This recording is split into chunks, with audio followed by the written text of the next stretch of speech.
ನಿಮ್ಮಂಥವ್ರು ಅವ್ರನ್ನ ಯಾಕೆ ಬಿಟ್ಟರು ಅನ್ನೋದು ಒಂದು ಅಣ್ಣ ಅವ್ರ ಜೊತೆ ಮಾಡುವಂಥ ಒಂದು ಸಂದರ್ಭ ತುಂಬ ಹತ್ತಿರಕ್ಕೆ ಬಂದು ಮಿಸ್ ಆಯಿತು.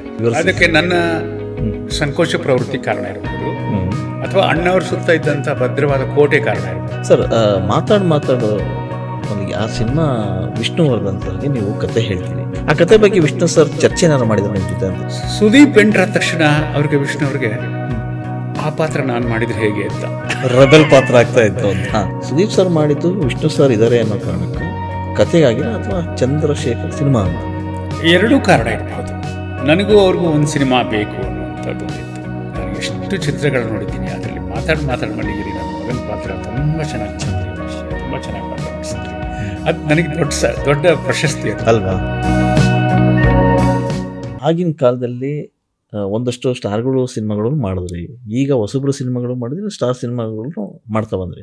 ಆಗ ನೀವು ಬಂದಂಥ ಕಾಲ ಏನಿತ್ತು, ಅವಾಗ ಅಣ್ಣವರಿದ್ದರು, ಅಂಬರೀಷ್ ಇದ್ದರು, ಶಂಕರ್ನಾಗಿದ್ದರು, ಒಂದಿಷ್ಟು ಅಶೋಕ್, ಈ ಥರದೆಲ್ಲ ನಟರಿದ್ದರು. ಸೊ ಅವ್ರ ಜೊತೆಗೆ ಮಾಡುವಂಥ ಅವಕಾಶ ಸಿಗಲಿಲ್ವಾ, ಹೇಗೆ ಸರ್? ಅಣ್ಣ ಅವ್ರ ಜೊತೆ ಮಾಡುವಂಥ ಒಂದು ಸಂದರ್ಭ ತುಂಬ ಹತ್ತಿರಕ್ಕೆ ಬಂದು ಮಿಸ್ ಆಯಿತು.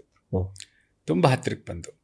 ಅದಕ್ಕೆ ನನ್ನ ಸಂಕೋಚ ಪ್ರವೃತ್ತಿ ಕಾರಣ ಇರಬಹುದು, ಅಥವಾ ಅಣ್ಣವ್ರ ಸುತ್ತ ಇದ್ದಂಥ ಭದ್ರವಾದ ಕೋಟೆ ಕಾರಣ ಇರಬಹುದು. ಅಂದ್ರೆ ಕಥೆನ ನಿರ್ಣಯಿಸುವಂತ ಒಂದು ಎಲ್ಲ ದೊಡ್ಡ ವ್ಯಕ್ತಿಗಳ ಹಿಂದೆ ಸುತ್ತ ಒಂದು ಪ್ರಭಾವಶಾಲಿ ಕೋಟೆ ಇರುತ್ತೆ. ಅದು ದ್ವಾರಪಾಲಕರು ಎಲ್ಲ ತನಿಖೆ ಮಾಡಿ ಅವ್ರನ್ನ ಬಿಡ್ತಾರೆ ರಾಜರ ಭೇಟಿಗೆ. ಬಹುಶಃ ಮೇಷ ಸಿಗ್ಲಿಲ್ಲ ಒಳಗಡೆ, ಇಲ್ಲ ಅವ್ರಿಗೆ ಅಣ್ಣವ್ರಿಗೆ ನೇರವಾಗಿ ಭೇಟಿ ಮಾಡಿ ಕಥೆ ಹೇಳುವಂತ ಎಲ್ಲ ಸಂದರ್ಭ ಆಗಿತ್ತು. ಟೇಕ್ ಆಫ್ ಆಗ್ಲಿಲ್ಲ. ಅದು ನನ್ನಂತ ಅನೇಕ ನಿರ್ದೇಶಕರಿಗೆ ಆ ಕೊರಗು ಉಳಿದಿರುತ್ತೆ. ಅದು ಅಂತಿತ್ತು ನನಗೆ ಅವ್ರ ಜೊತೆ ಕೆಲಸ ಮಾಡುವ. ಯಾಕಂದ್ರೆ ನಿಮ್ಮಂಥವ್ರು ಅವ್ರನ್ನ ಯಾಕೆ ಬಿಟ್ರು ಅನ್ನೋದು ಒಂದು. ಇಲ್ಲ, ನನಗೆ ಅದೃಷ್ಟ ಇರಲಿಲ್ಲ ಅಂತ ಹೇಳಬೇಕು. ಯಾಕಂದ್ರೆ ನನ್ನಂಥ ನೂರಾರು ಜನ ಅವ್ರಿಗೆ ಆಯ್ಕೆ ಇತ್ತು. ಯಾವ ಕತೆ ಹೇಳಿದ್ರಿ ಸರ್? ಕರ್ಣನ್ ಕುರಿತು, ಮಹಾಭಾರತದ ಕರ್ಣನನ್ನ ಇಟ್ಕೊಂಡು ಒಂದು ಕಥೆ ಬರೆದಿದ್ದೆ, ಚಿತ್ರಕಥೆಯಾಗಿ ವಿಸ್ತರಿಸ್ತಾ ಇದ್ದೆ. ಅವ್ರ ಹತ್ರ ಹೋಗ್ತಿದ್ದಂಗೆ ತುಂಬಾ ಜನ ಡಿಸ್ಟರ್ಬ್ ಆದ್ರು. ಇನ್ನೇನೋ ಇದು ಹೇಳಿ ತೆರೆ ಬಿತ್ತು ಅಲ್ಲಿಗೆ. ಬಟ್ ಅವರು ಪಾಪ ಮುಗ್ಧರು ನಮ್ಮ ಸಿನಿಮಾಲ್ ಹಾಡು ಹೇಳಿದ್ರು ಹೂಮಳೆನಲ್ಲಿ. ಅದೊಂದೇ ನಮಗೆ ಸಿಕ್ಕ ಭಾಗ್ಯ. ಟೈಟಲ್ ಸಾಂಗ್ ಆಡಿಸಿದ್ದೆ, ಹೂಮಳೆ ಹೂಮಳೆ ಹೂಗಳ ಸುರಿಮಳೆ. ಆ ಹಾಡು ಇಳೆಯರಾಜ ಅವರ ಸಂಗೀತ. ಅದು ಬಿಟ್ರೆ ಅವ್ರ ಜೊತೆಗೆ ಅವ್ರ ದಾದಾ ಪಾಲ್ಕೆ ತಗೊಂಡು ವರ್ಷನೇ ನಮ್ಮ ಅಮೆರಿಕಕ್ಕೆ ನ್ಯಾಷನಲ್ ಅವಾರ್ಡ್ ಬಂತು. ಒಟ್ಟಿಗೆ ದೆಹಲಿಲಿ ಅವ್ರ ಜೊತೆ ಕಳೆದಿದ್ದು, ಗುಲ್ಬರ್ಗಕ್ಕೆ ಅವ್ರ ಜೊತೆಗೆ ರೈಲಲ್ಲಿ 2ನೇ ದರ್ಜೆ ರೈಲೇ ಪ್ರಯಾಣ ಮಾಡಿದ್ದು ಪ್ರಶಸ್ತಿ ಪ್ರದಾನಕ್ಕೆ ವೀರೇಂದ್ರ ಪಾಟೀಲ್ ಸರ್ಕಾರ ಇದ್ದಾಗ. ನನಗೆ ಕಥೆಗಾರ ಪ್ರಶಸ್ತಿ ಬಂದಿತ್ತು. ಅವ್ರ ಜೊತೆ ಹೋಗಿ ಅವ್ರಿಗೆ ಪ್ರಶಸ್ತಿ ಸ್ವೀಕಾರ ಮಾಡುವಂಥ ಅವಕಾಶ, ಆ ಥರ ಒಡನಾಟ ತುಂಬ ಆಯಿತು. ಆದರೆ ಅವ್ರನ್ನ ನಾಯಕನನ್ನಾಗಿ ಮಾಡಿ ಸಿನಿಮಾ ಮಾಡೋಕ್ಕೆ ನನಗೆ ಮಾಡಿಕೊಳ್ಳೋ ಯೋಗ ಇರಲಿಲ್ಲ. ವಿಷ್ಣು ಅವ್ರ ಜೊತೆ ಒಂದಂಥ ಅವಕಾಶ ಬಂತು. ಆಮೇಲೆ ನಾನು ಅದೆಲ್ಲ ಮೀರಿ ತಾರಾ ಪದ್ಧತಿಯ ವಿರೋಧಿ ಅಲ್ಲ. ಅದೊಂದು ದೊಡ್ಡ ಜಗತ್ತು, ವ್ಯಾವಹಾರಿಕ ಜಗತ್ತು. ಚಿತ್ರಮಂದಿರಗಳು ಹೌಸ್ಫುಲ್ ಆಗಬೇಕು, ಟ್ರೇಡ್ ನಡೀಬೇಕು. ಹೌಸ್ಫುಲ್ ಮಾಡೋರು ಅವ್ರು ಖಂಡಿತ ಆ ಸಿನಿಮಾಗಳು ಬೇಕು. ನಾನು ಒಬ್ಬ ಶಿಕ್ಷಕನಾಗಿ, ನಾನು ಲೇಖಕನಾಗಿ ಹೊಸ ಪ್ರತಿಭೆಗಳಲ್ಲಿ ನಂಬಿಕೆ ಇಟ್ಟವನು. ನಾನು ತರಗತಿ ಕೋಣೆಯಲ್ಲಿ ಹೊಸ ಪ್ರತಿಭೆಗಳನ್ನು ನೋಡ್ತಾ ಇದ್ದೆ. ಪ್ರತಿ ತರಗತಿ ಕೋಣೆಯಲ್ಲಿ ಒಂದಷ್ಟು ಜನ ಬೇರೆ ಥರ ಆಗ್ತಾರೆ, ಬೆಳೀತಾರೆ ಅಂತಕ್ಕಂಥ ಭರವಸೆ ಬರ್ತಾ ಇತ್ತು. ಆ ದೃಷ್ಟಿಯಿಂದ ನಾನು ಹೊಸಬರ ಹುಡುಕಾಟಕ್ಕೆ ಶುರು ಮಾಡಿಕೊಂಡೆ. ಹೊಸ ಆಡಿಷನ್ಸ್ ಮಾಡಿಕೊಂಡು ಹೊಸಬರು ಹಾಕೊಂಡು ಸಿನಿಮಾ ಮಾಡೋಣ. ಹೊಸಬರು ಹಾಕೊಂಡು ಮಾಡೋದ್ರಿಂದ ಕಡಿಮೆ ಬಜೆಟಲ್ಲಿ ಸಿನಿಮಾ ಮಾಡ್ಬೋದು, ಮತ್ತು ನನಗನಿಸಿದಂಥ ಕಂಟೆಂಟ್ನ ಹೇಳ್ಬೋದು. ತಾರೆಗಳ ಜೊತೆ ಅದು ಮಾಡೋಕ್ಕಾಗಲ್ಲ, ಅದಕ್ಕೆ ಅವ್ರ ಇಮೇಜ್ ಅಡ್ಡ ಬರುತ್ತೆ. ಹೀಗಾಗಿ ನಾನು ಹೊಸಬರ ಜೊತೆ ಅನೇಕ ಹೊಸ ಕಲಾವಿದರು, ತಂತ್ರಜ್ಞನ ರೂಪಿಸೋದಕ್ಕೆ ಸಾಧ್ಯ ಆಯಿತು. ಅವು ಸಕ್ಸಸ್ಸು ಆದವು.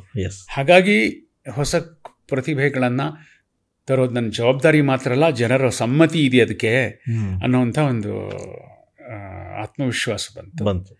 ಸೊ ಹಾಗಾಗಿ ನಾನು ಬಹುತೇಕ ಹೊಸಬರ ಜೊತೆನೇ ಕೆಲಸ ಮಾಡಿ. ಸರ್, ಮಾತಾಡು ನನಗೆ ಆ ಸಿನಿಮಾ ವಿಷ್ಣುವರ್ಧನ್ ಸರ್ಗೆ ನೀವು ಕತೆ ಹೇಳ್ತೀರಿ. ಕತೆ ಹೇಳಿದ ತಕ್ಷಣ ಅವರ ಮೊದಲ ಅಭಿಪ್ರಾಯ ಏನಾಗಿತ್ತು, ಮತ್ತು ಆ ಕತೆ ಬಗ್ಗೆ ವಿಷ್ಣು ಸರ್ ಚರ್ಚೆ ಏನಾರು ಮಾಡಿದ್ರು ನಿಮ್ಮ ಜೊತೆ ಅಂತ? ಯಾಕಂದರೆ ಅವಾಗಿನ ಇಮೇಜ್ ಬೇರೆ ಇತ್ತು. ಒಬ್ಬ ಕಮರ್ಷಿಯಲ್ ಹೀರೋ, ಅದರಲ್ಲೂ ಮತ್ತೊಬ್ಬ ಕಮರ್ಷಿಯಲ್ ಹೀರೋನ ಕರ್ಕೊಂಡ್ಬರ್ತೀರಿ.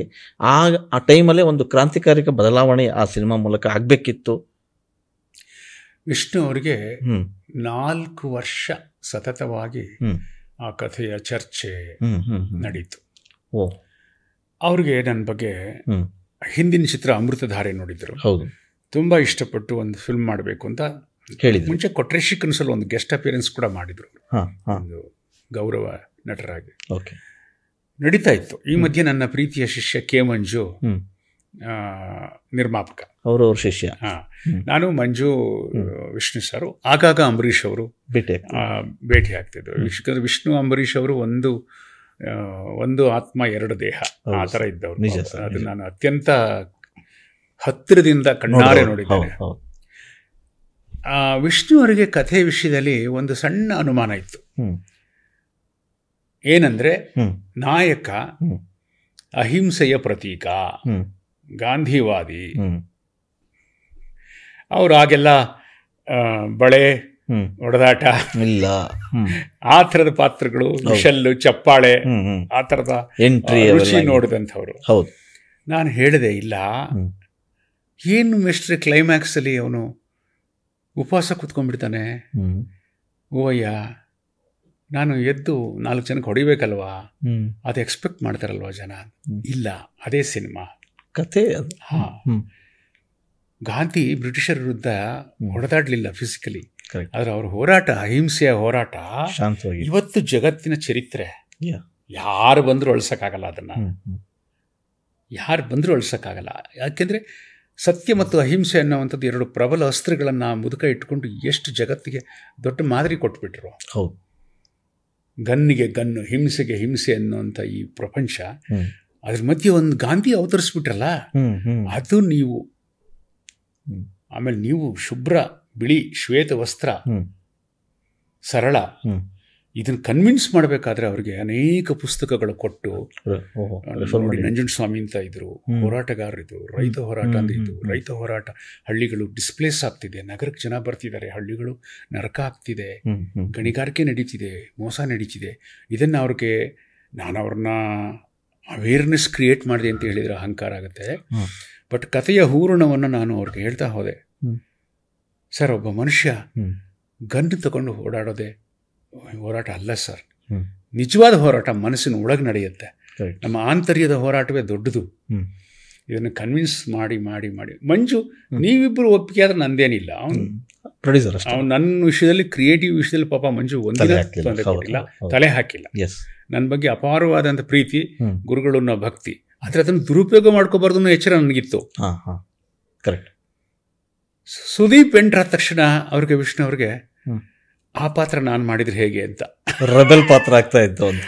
ಸರ್, ಅವನೊಬ್ಬ ನಕ್ಸಲ್ ನಾಯಕ, ಕಾಡು ಮೇಡುಗಳಲ್ಲಿ ಅಲಿಯೋನು, ಆಮೇಲೆ ಹಿಂಸೆಯಿಂದ ಹೊಸ ಸಾಮ್ರಾಜ್ಯ ಕಟ್ತೀವಿ ಅಂತ ಹೊರಡೋನು, ಹಿಟ್ಲರ್ನ ಪ್ರತಿನಿಧಿ ಅವನು, ನೀವು ಗಾಂಧಿ ಪ್ರತಿನಿಧಿ, 2 ಸಿದ್ಧಾಂತಗಳ ಮುಖಾಮುಖಿ ಇರೋ ಕಥೆ ಇದು ಅಂತ ಹೇಳಿ ಕನ್ವಿನ್ಸ್ ಮಾಡಿ, ಇಲ್ಲ ಆ ಪಾತ್ರ ನೀವು ಮಾಡಬಾರ್ದು, ನೀವು ಇದನ್ನೇ ಮಾಡಬೇಕು ಅಂತ ಕನ್ವಿನ್ಸ್ ಮಾಡಿದ್ರಿ. ಫೈನಲಿ ಒಂದು ಸಲ ಅವರು ಸಂಪೂರ್ಣ ಒಪ್ಪಿಗೆ ಕೊಟ್ಟ ಮೇಲೆ ಮತ್ತೆ ಏನು ಅವರಿಲ್ಲ. ಹೇಳ್ತೀನಿ, ತುಂಬ ಜನ ಹೇಳ್ತಿದ್ರು ವಿಷ್ಣು ಅವ್ರ ಜೊತೆ ವರ್ಕ್ ಮಾಡೋದು ಕಷ್ಟ, ಬಹಳ ಮೂಡಿ, ಶೂಟಿಂಗ್ನಲ್ಲಿ ಬಹಳ ನಿಮ್ಗೆ ಬದಲಾವಣೆ ಕೇಳ್ತಾರೆ, ಹಾಗೆ ಹೀಗೆ ಅಂತ. ಒಂದು ದಿನ ಒಂದು ಸಂಭಾಷಣೆ ಬದಲಾಯಿಸ್ಬೇಕು ಅಂತ ಕೇಳಲಿಲ್ಲ ಅವರು. ಅಷ್ಟರ ಮಟ್ಟಿಗೆ ಫೈತ್ ಅಂದರೆ ಕಮ್ಯುನಿಕೇಶನ್ ಕರೆಕ್ಟ್ ನಾನು ಕೊಟ್ಟಿದ್ದೆ. ಹಿಂಗಿರುತ್ತೆ ಹಿಂಗಿರುತ್ತೆ. ನಮ್ಮಲ್ಲಿ ಬಹಳ ಜನ ಏನು ಮಾಡ್ತಾರೆ, ನಾಯಕರುಗಳಿಗೆ ಕತೆ ಹೇಳುವಾಗ ತೇಲಿಸಿ ಹೇಳ್ಬಿಡೋದು, ಅರ್ಧಂಬರ್ಧ ಹೇಳೋದು, ಅಲ್ಲೇನೋ ಮಾಡೋದು. ಅದು ಆಗಬಾರ್ದು. ಅವ್ರಿಗೆ ಗೊತ್ತಾಯ್ತು ನಾನು ಏನು ನಂಬ್ಕೊಂಡಿದ್ದೀನಿ, ಏನು ಮಾಡ್ತಿದ್ದೀನಿ ಅಂತ. ಸರ್, ಆ ಸಿನಿಮಾ ಬಂದು ಎಲ್ಲ ಆದಾಗ ವಿಷ್ಣು ಸರ್ ರಿಯಾಕ್ಷನ್ ಆಗಿತ್ತು. ಯಾಕಂದರೆ ತುಂಬ ನಿರೀಕ್ಷೆ ಇಟ್ಕೊಂಡಂಥ ಸಿನಿಮಾ ಅದು.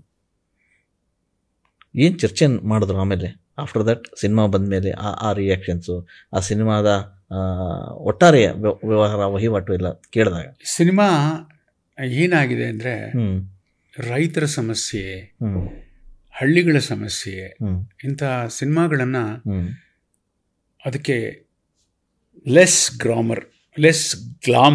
ಗ್ಲಾಮರ್ ಕಡಿಮೆ ಇರುತ್ತೆ ಸ್ವಲ್ಪ. ಓಕೆ. ಆ ಕಾರಣಕ್ಕೆ ಇವತ್ತಿನ ರಂಜನೆಯನ್ನು ಬಯಸುವಂತಹ ಪ್ರೇಕ್ಷಕ ಪೂರ್ಣ ಮನಸ್ಸಿಂದ ಒಪ್ಪಿಕೊಳ್ಳೋದು ಕಷ್ಟ ಇಲ್ಲವೇ ಇಲ್ಲ ಅಂತ ಹೇಳಲ್ಲ. ತುಂಬ ಕಷ್ಟ. ಬಹುಶಃ ಅದಕ್ಕೂ ಹಾಗೆ ಆಯ್ತಾ? ಅದು ಒಂದು ಮೇಸಿಕಲಿ. ನನಗೆ ಯಾರೋ ಒಬ್ಬ ರೈತ ಸಿಕ್ಕಿ ಇತ್ತೀಚೆಗೆ, ಏನ್ ಸರ್ ನೀವು ರೈತರ ಬಗ್ಗೆ ಸಿನಿಮಾನೇ ಮಾಡಿಲ್ಲ ಅಂದ. ಅಂದ್ರೆ ಅವ್ನು ನೋಡೇ ಇಲ್ಲ ಅದನ್ನ. ಹೌದು ಸರ್, ರೈತರ ಬಗ್ಗೆ ಮಾಡೋ ಸಿನಿಮಾ ರೈತರೇ ನೋಡಲ್ಲ, ರೈತರು ಬೇರೆ ಥರ ಸಿನಿಮಾ ಅಪೇಕ್ಷೆ ಪಡ್ತಾರೆ. ಅಂದರೆ ನಾವು ಯಾರಿಗಾಗಿ ಸಿನಿಮಾ ಮಾಡಬೇಕು? ಆ ಥರದ್ದು. ಆದರೂ ಕೂಡ ಅದರಲ್ಲಿ ದೊಡ್ಡ ತಾರಾಗಣ ಇತ್ತು. ಬೆಳಗಾವಿಯಲ್ಲಿ ದೊಡ್ಡ ಪ್ರೀಮಿಯರ್ ಶೋ ಗಡಿನಾಡಲ್ಲಿ, ಅಲ್ಲಿ ಮೆರವಣಿಗೆ ವಿಷ್ಣು ಅವರಿಗೆ ಜೀಪಲ್ಲಿ ಎಲ್ಲ ಮಾಡಿಸಿದ್ವಿ. ತುಂಬ ಚೆನ್ನಾಗಿ ಮಾಡಿದ್ವಿ. ಹಾಡುಗಳು ಚೆನ್ನಾಗಿತ್ತು ಮನೋಮೂರ್ತಿ ಅವ್ರದ್ದು. ಆಮೇಲೆ ಜನ ಜನ ಜನ ಜನ ಕಾಂಚನದಲ್ಲಿ ಆ ಹಾಡು ನಮ್ಮ ಗೆಳೆಯ ಗೊಲ್ಲಹಳ್ಳಿ ಶಿವಪ್ರಸಾದ್ ಬರೆದಿರೋ ಹಾಡದು ತುಂಬಾ ಚೆನ್ನಾಗಿ ಬರ್ತಿದ್ದಾರೆ. ಅದು ಚಳುವಳಿ ಗೀತೆ, ಹೋರಾಟದ ಗೀತೆ. ಆ ಹಾಡು ಬಳಸ್ಕೊಂಡಿದ್ದೆ. ಎಲ್ಲ ಇಂಗ್ರೀಡಿಯೆಂಟ್ಸು ಕಮರ್ಷಿಯಲ್ ಇಂಗ್ರೀಡಿಯೆಂಟ್ಸ್ ಇತ್ತು. ಚೆನ್ನಾಗಿ ಹೋಯ್ತು. ಒಂದು 50 ದಿನ ಮುಟ್ಟಿದ್ವಿ. ನಮ್ಮ ನಿರೀಕ್ಷಿತ ಯಶಸ್ಸು ಸಿಕ್ಲಿಲ್ಲ. ಕಾನ್ ಫೆಸ್ಟಿವಲ್ ಅಲ್ಲಿ ನಾನು ಅದನ್ನ ಕಾನ್ಸ್ನಲ್ಲಿ ಸ್ಕ್ರೀನ್ ಮಾಡಿದ್ದೆ. ಅಷ್ಟರ ಮಟ್ಟಿಗೆ ನನ್ನ ಶಕ್ತಿ ಮೀರಿ ಅದನ್ನ ಪ್ರಮೋಟ್ ಮಾಡಿದ್ವಿ. ಇನ್ನೂ ಚೆನ್ನಾಗಿ ಹೋಗ್ಬೇಕಾಗಿತ್ತು. ಆ ಸಿನಿಮಾದಲ್ಲಿ ಸುದೀಪ್ ಸರ್ ಮಾಡಿದ್ರಲ್ಲ, ಸುದೀಪ್ ಸರ್ ಮಾಡಿದ್ದು ವಿಷ್ಣು ಸರ್ ಇದ್ದಾರೆ ಅನ್ನೋ ಕಾರಣಕ್ಕೆ ಕಥೆಗಾಗಿನ ಅಥವಾ ಚಂದ್ರಶೇಖರ್ ಸಿನಿಮಾ ಅಂತ? ಎರಡೂ ಕಾರಣ ಇರಬಹುದು. ಒಂದು ಕಾರಣ ವಿಷ್ಣು ಕಾಂಬಿನೇಷನ್ ಮಾಡಬೇಕು ಅನ್ನೋದು ಅವ್ರಿಗೊಂದು ವಿಷ್ಣು ಅವ್ರ ಬಗ್ಗೆ ಅವ್ರಿಗೆ ಬಹಳ ಪ್ರೀತಿ ಸುದೀಪ್. ಎರಡನೇ ಕಾರಣ ನಮ್ಮಿಬ್ಬರ ಮಧ್ಯೆ ಒಂದು ಸಿನಿಮಾ ಆಗಬೇಕಾಗಿತ್ತು, ಆಗಿರಲಿಲ್ಲ. ಅಮೆರಿಕ ಕಾಲದಿಂದ ಏನೋ ಕಾರಣಕ್ಕೆ ಇತ್ತು. ಆಮೇಲೆ ಅವರು ಸುದೀಪ್ ತುಂಬಾ ಎತ್ತರಕ್ಕೆ ಬೆಳೆದ್ರು. ಹಾಗಾಗಿ ನನಗೂ ಅವ್ರಿಗೂ ಒಂದು ಸಿನಿಮಾ ಬೇಕು ಅನ್ನುವಂಥದ್ದೊಂದಿತ್ತು. ಅವ್ರ ತಾಯಿ ಹೇಳ್ತಾ ಇದ್ರು, ಸುದೀಪ್ ಅವ್ರ ತಾಯಿ ಒಂದ್ಸಲ ಸಂದರ್ಭದಲ್ಲಿ, ನಾನು ಎಷ್ಟು ಚಿತ್ರಗಳು ನೋಡಿದ್ದೀನಿ, ಅದರಲ್ಲಿ ಮಾತಾಡಿ ಮಲ್ಲಿಗೆಲಿ ನನ್ನ ಮಗನ ಪಾತ್ರ ತುಂಬ ಚೆನ್ನಾಗಿ ಮಾಡಿದ್ರಿ ಮೇಷ್ಟ್ರೆ, ತುಂಬ ಚೆನ್ನಾಗಿ ಪಾತ್ರ ಮಾಡಿಸಿದ್ರಿ. ಅದು ನನಗೆ ದೊಡ್ಡ ಪ್ರಶಸ್ತಿ ಅದು ಅಲ್ವಾ. ಅವರ ಕುಟುಂಬ ಅದನ್ನ ಆ ಥರ ಹೇಳಿದ್ದು.